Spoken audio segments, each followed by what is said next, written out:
రఫాలాడు మాట్లాడే బ్యాచ్ ఈ రాష్ట్రాన్ని రఫాలాడిచ్చారు. 5 సంవత్సరాలు చూశారుగా. 1.0తో వాళ్ళ కళ్ళు చల్లబడలేదు.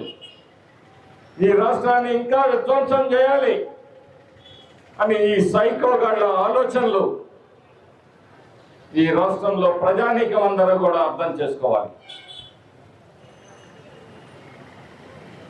బటన్ నొక్కామో బావిలో సావండి అని చెప్పేసి ఈ రాష్ట్రంలో యువత భవిష్యత్తు గురించి ఆలోచించలేదు.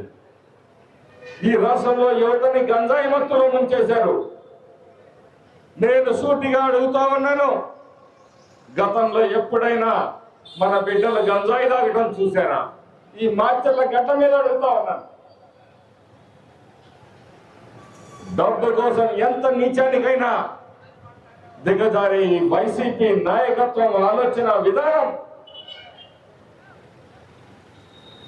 సమాజం అర్థం చేసుకోవాలి.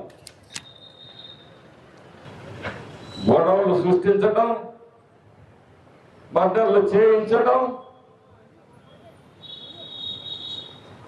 గురుగింజ కబుర్లు చెప్పడం,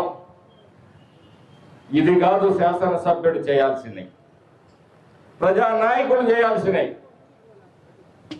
అనుక్షణం మన శ్వాస ధ్యాస ప్రజల సంక్షేమం కోసం, ప్రతి అడుగు ఈ ప్రాంత అభివృద్ధి కోసం మనం వేయాలి. నేను ఒక్కటే చెప్తా ఉన్నా, మాచర్ల నియోజకవర్గ ప్రజలు ఒక చారిత్రాత్మకమైన విజయాన్ని మీరు అందించారు. నా ప్రతి అడుగు ఈ మాచర్ల నియోజకవర్గ అభివృద్ధి కోసమే ఉంటుంది. ఈ సంఘ విద్రోహాల పార్టీ వైసీపీ పార్టీ ఈ రాష్ట్రంలో కులాల మధ్య ఎట్లా పెట్టాలి నిప్పు, మతాల మధ్య ఎట్లా పెట్టాలి, ప్రాంతాల మధ్య ఎట్లా పెట్టాలి, ఎక్కడ పడితే అక్కడ విద్వేషాలు రగిలిస్తూ ఈ రాష్ట్రాన్ని అగ్నిగుండం చేయాలని ఆలోచన చేస్తున్న ఈ వైసీపీ నాయకుల ఆలోచనల పట్ల మీ అందరూ కూడా అప్రమత్తంగా ఉండాలని చెప్పేసి సందర్భంగా తెలియజేస్తాం. 2029 once more TDP, no more YCP. ఇది సత్యం. మళ్ళీ కలలు కంటున్నారేమో వైసీపీ జిత్తుల మారి నక్కలు, దోపిడీదారులు మళ్ళీ దోచుకున్నాం ఈ రాష్ట్రాన్ని. ప్రజలు చాలా అప్రమత్తంగా ఉన్నారు. మళ్ళీ మీరు లేవకుండా సమాధి కడతారని చెప్పేసి ఈసారి ఎన్నికల్లో అది గుర్తు చేస్తా ఉన్నా. గుర్తు పెట్టుకోండి, once more TDP, no more YCP. ఈ 45 ఏళ్ల తెలుగుదేశం ప్రస్థానంలో అనేక ఒడిదుడుకులను ఎదుర్కొన్నాం. ప్రతిపక్షాలు ఆశల పల్లకిలో ఊరేగించినప్పుడు ప్రజలు అటువైపు మగ్గుండొచ్చు. అనేక కుట్రలు కుతంత్రాలు పార్టీ మీద పన్నారు. నారా చంద్రబాబు నాయుడు గారిని సాక్షాత్తు అరెస్ట్ చేసి జైల్లో పెట్టారు. అయినా తగ్గేదేలే అంటూ తెలుగు తమ్ముళ్ళు తిరిగి చంద్రబాబు నాయుడు గారిని ముఖ్యమంత్రి చేసే వరకు కూడా విశ్రమించలేదు. తెలుగుదేశం పార్టీ ఒక సామాజిక విప్లవం. ఇది ఒక విప్లవ పార్టీ, సామాజిక విప్లవ పార్టీ. శవ రాజకీయాలు చేసే పార్టీ కాదు తెలుగుదేశం పార్టీ. నేను ఇందాక చెప్పినట్టు ఇది ఒక సామాజిక విప్లవ పార్టీ. నిరంతరం సమాజం కోసం ఆ రోజు చంద్రబాబు నాయుడు గారు ఒక ఆలోచన చేసి హైదరాబాద్లో ఉమ్మడి రాష్ట్రం ఉన్నప్పుడు 230 ఇంజనీరింగ్ కాలేజీలు తీసుకొని వస్తే మన బిడ్డలందరూ కూడా మరి ఇంజనీరింగ్ విద్యనే చదువుకొని దేశ విదేశాల్లో ఉద్యోగాలు చేసుకున్న పరిస్థితి. ఈరోజు కూడా ఒక కసి హైదరాబాదుకు తగినట్టుగా మనం ఆంధ్రప్రదేశ్ని కూడా అన్న ఒక స్థానంలో ఉంటే తమ్ముడు ఒక స్థానంలో ఉంటే అరే కాదు మనం కూడా ఆ స్థాయికి ఎదగాలి అని చెప్పేసి ఈరోజు నిరంతరం లోకేష్ గారు కానీ చంద్రబాబు గారు కానీ పవన్ కళ్యాణ్ గారు కానీ పెద్దలు నరేంద్ర మోడీ గారి ఆశీస్సులతో ఈ రాష్ట్రాన్ని ఏ విధంగా ముందుకు తీసుకోవాలనే ఆలోచన చేస్తూ ఉంటే ఇకపోతే 20 సంవత్సరాలు తెలుగుదేశం పార్టీ నాయకులు కార్యకర్తలు ఎన్నో కష్టాలు బాధలు ఇబ్బందులు పడ్డారు. అవన్నీ నాకు తెలుసు. దారి కోసం వెతుకుతున్నాం. పార్టీ కూడా కార్యకర్తల్ని నాయకులకి ఏ విధంగా మరి ఆదుకోవాలనే ఒక ఆలోచన చేస్తా ఉంది. బహుశా అతి త్వరలోనే ఆ ఆలోచన కూడా కార్యాచరణ వస్తుందని చెప్పేసి భావిస్తా ఉన్నాను.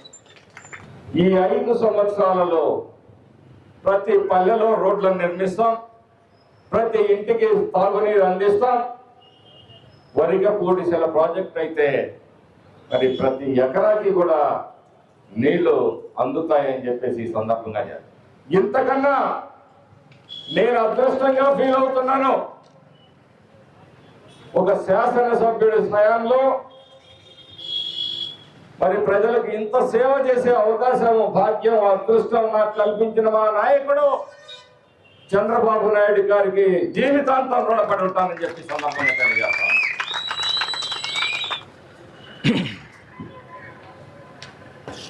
ఈరోజు కూటమి ప్రభుత్వం ప్రతి శ్వాస, ప్రతి అడుగు, ప్రతి నిమిషం ఈ రాష్ట్ర అభివృద్ధి, సంక్షేమం ఏ విధంగా ఈ రాష్ట్రాన్ని అక్షర క్రమంలోనే కాదు అభివృద్ధి క్రమంలో కూడా ముందుంచాలనే ఒక తపనతోటి పనిచేస్తూ ఉంది. దానికి నిదర్శనమే ఈరోజు మాచర్ల నియోజకవర్గంలో 20 నెలల్లో జరుగుతున్న అభివృద్ధి అని చెప్పేసి సందర్భంగా తెలియజేస్తా ఉన్నారు. రఫా చేయడం ఎంతోసేపు పట్టదు, చేస్తే తట్టుకోలేరు. మా నాయకుడి విధానం అది కాదు. మాది అభివృద్ధి వేట, సంక్షేమం బాట. ఆ ఆలోచనతోటి ఈ నియోజకవర్గంలో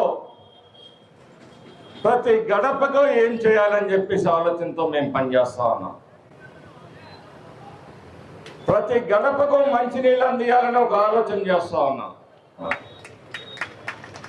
ఈరోజు మన పార్లమెంట్ సభ్యులు లావు శ్రీకృష్ణదేవరాయలు గారు మరి ఒకవైపు వరిగపూడిసెల ప్రాజెక్టు కోసం మా విజ్ఞప్తి మీద మరి ఆయన పనిచేస్తా ఉన్నారు. ముఖ్యమంత్రి గారిని ఒప్పించాము, ఆయనతో హామీ ఇప్పించాము. ఈరోజు మరొక ఆలోచన చేస్తా ఉన్నాం. చంద్రబాబు నాయుడు గారిని నేను కలిసినప్పుడు 3 విషయాలు ఇవ్వమన్నారు నన్ను. ఒకటి టూరిజం, టెంపుల్ టూరిజం అడిగాను. ఒక చారిత్రాత్మకమైన ప్రదేశం పల్నాడు మాచర్ల గడ్డ, మరి ఒక ఎంతో చారిత్రాత్మకమైన ప్రదేశం. ఇక్కడ మరి టూరిజాన్ని డెవలప్ చేయాలి.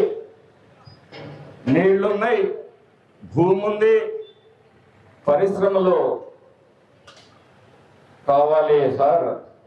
ఈ ప్రజలు ఉద్యోగాలు లేక చాలా మంది యువత ఇబ్బంది పడుతున్నారు అని అడిగినప్పుడు మీ రాక్షస రాజ్యానికి పారిశ్రామికవేత్తలు వస్తారా బ్రహ్మారెడ్డి అని చెప్పి చంద్రబాబు నాయుడు గారు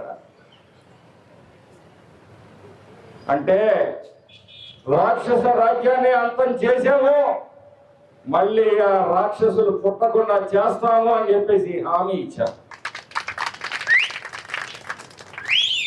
గౌరవ పార్లమెంట్ సభ్యులు ఇక్కడ ఒక మ్యానుఫ్యాక్చరింగ్ హబ్ కావాలి సార్ అన్నప్పుడు వారు కూడా స్పందించి ఈరోజు మాచర్ల నియోజకవర్గంలో 1000 ఎకరాల్లో ఒక టెక్స్టైల్ పార్క్ రావాలని చెప్పేసి ప్రయత్నాలు సాగుతున్నాయి.